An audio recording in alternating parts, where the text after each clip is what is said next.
Hello and welcome back to the channel of MajorLuck92, the shaman of gaming. And first off, I'll apologise for the sort of gap between these two videos, between the M16 and the MG36. I've sort of been busy with a few things, been a little bit sidetracked, but I'm back now, and we're back with the second LMG in the series, which is the MG36. And this game's a domination on interchange, which is probably one of my least favourite maps. I know a lot of people sort of prefer this map to a lot of the others because it's sort of it's flat and it's more balanced, but that's the reason I don't really like it. But that's enough about the game. Let's get on to this weapon. This weapon, like I said, it's the second LMG in that category, and gotta say, so far it's not one of my favourite weapons. I just find it's got a bit more recoil than the other LMGs. Like the LSW's not really got that much recoil. I mentioned in that video that when you're using a red dot, it sort of, all it seems to do with the LSW is the dot seems to just sort of pop up and down in the same spot, so it hasn't got true recoil, whereas this has. So sort of the temptations to use kick, really. But you know, I find the LMGs, you've got so much ammo that it's sort of a bit of a spraying weapon. Obviously not from close range, because hip fire on LMGs is, you know, the spread's huge and it's really not reliable. But yeah, you can sort of just hose people down and your accuracy doesn't really matter that much. So what I'd say attachment wise on this weapon would be to have the 2 attachment proficiency. Like I said, the temptation is to use kick, but just sort of, you know, bypass that urge and go for the 2 attachments and have a sight, either a sight or a silencer, and the grip. Grip is what you want with this weapon. And like I said, with the temptation being to use kick, the grip does that job anyway. So it's sort of like having a free attachment in a way. Even though that sounds stupid, but yeah, it's sort of like having a free attachment. So definitely go for that. In this game, I think I do have the kick proficiency on, but I had another game which is really frustrating that I couldn't use on bootleg, where I had a much better game than this. You know, again, I apologise, this game is not the best one you'll ever see. I just sort of thought, you know, I wanted to throw it out because obviously I've had such a break between these 2 videos, so you know, I just wanted to use a video that was sort of half worthy, which is this one. But yeah, but I had a game, yeah, on bootleg where I started off so well, and on theatre, like it's done in the past. It did it with my M16 one I mentioned. I had a game on Village with the M16 which was much better than the one I used, but it disappeared off my theatre. It just didn't go into the you know, into the archive, so I had to use another one. I had a game on bootleg that it just started so well, and it missed like 10 kills out of it, so I couldn't really use it. This game, I've had it sitting on my you know, in my recent games thing for quite a while actually, and I just thought, you know what, instead of waiting to get a better game, it might take me ages, especially because I'm not really a huge fan of this weapon. I just thought I'll throw this one in and try and make some worthy commentary. So, like I said, yeah, grip and a suppressor or a sight. The red dot sight, you know, is the preference really. ACOG doesn't really make too much sense because the gun's so big on the screen. It's sort of you know, fills up the screen. You can't really see much. It's a bit too mind-boggling. But red dot sight's the preference. And but in the bootleg game I just mentioned, I did have the grip and the suppressor, and or the silencer, should I say, and that is a good combination. That's probably the combination I'd prefer.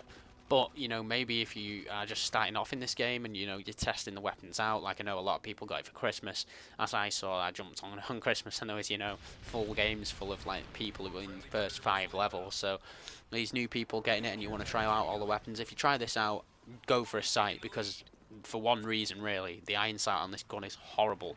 It sort of looks a bit like a sort of rugby conversion post. I don't know whether I've compared another gun with that. I might have compared the LSW, but they have similar iron sights, and it's quite difficult to actually pinpoint where on the iron sight you need to aim for the bullets to hit somebody. So if you know you're sort of starting off, you really want to use a sight, because, you know, it just makes life so much easier for somebody who's maybe not, you know, 100% comfortable with using random guns or just this game in general. So, you know, there's not a massive amount that I can say about this gun other than, you know, it's not one of my favourite guns. If you're looking for a really solid LMG, I'd go for the LSW personally. You know, it's the first one. Some people get that idea that the first gun you unlock isn't gonna be that amazing, really, but I'd say it's probably the best one in that in the category. I just find some of the other ones to be a bit cumbersome. Like this one's is a bit cumbersome. It's a bit inaccurate. It's heavy. You know, it just feels like you sort of, I don't know, carrying a buffalo around. It's you know, it's fairly reliable. The damage is fairly good. You know, you drop people in about 3 bullets, I think, which is quite quick, but obviously the fire rate's really slow, so it's more of a juggernaut type weapon. Whereas, like I said in the LSW video, that gun is more like the assault rifles than this one is.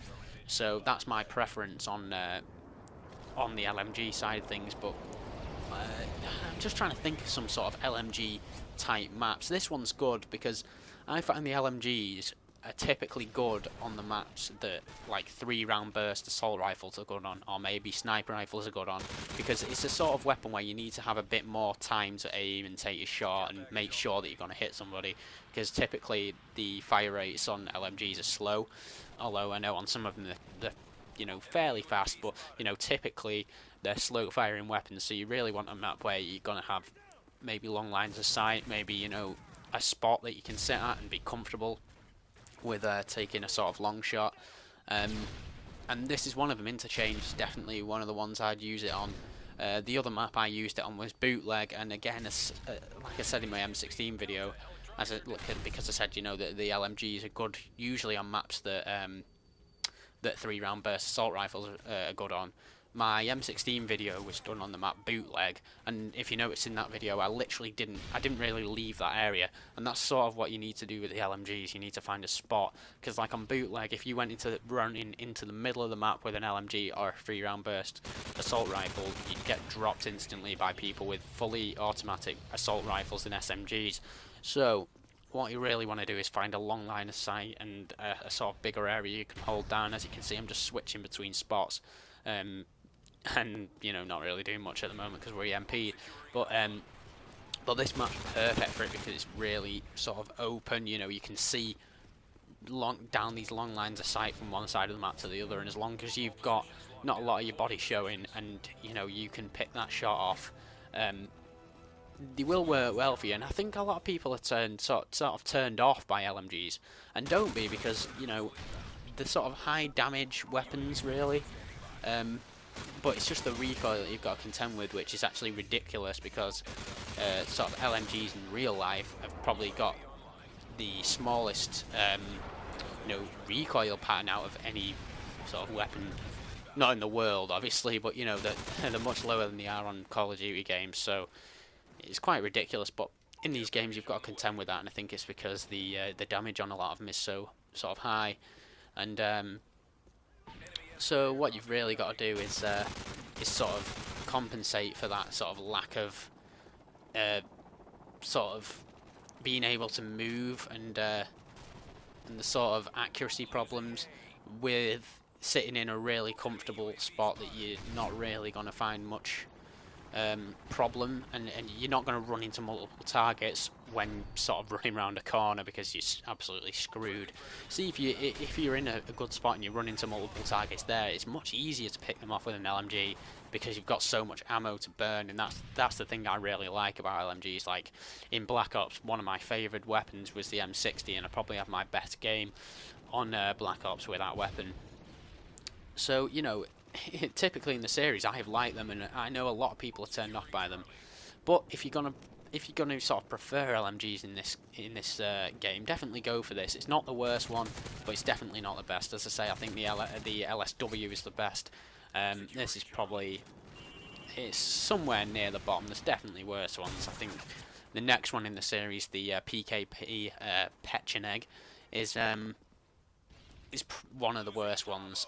But this gun, you know, definitely try it out if if you're trying all the weapons, you probably won't be staying on this weapon for very long. But as long as you give it, give it a fair crack, you might find some, a setup that works for you. So that's the end of the video. I hope you enjoyed it. If you did, give me a like, and if you think it deserved a favourite, give it a favourite. And I'll be back next time with the second sniper rifle, which I'm really looking forward to, which is the L11AA. So that'll be done very soon. Hopefully you'll join me. Cheers.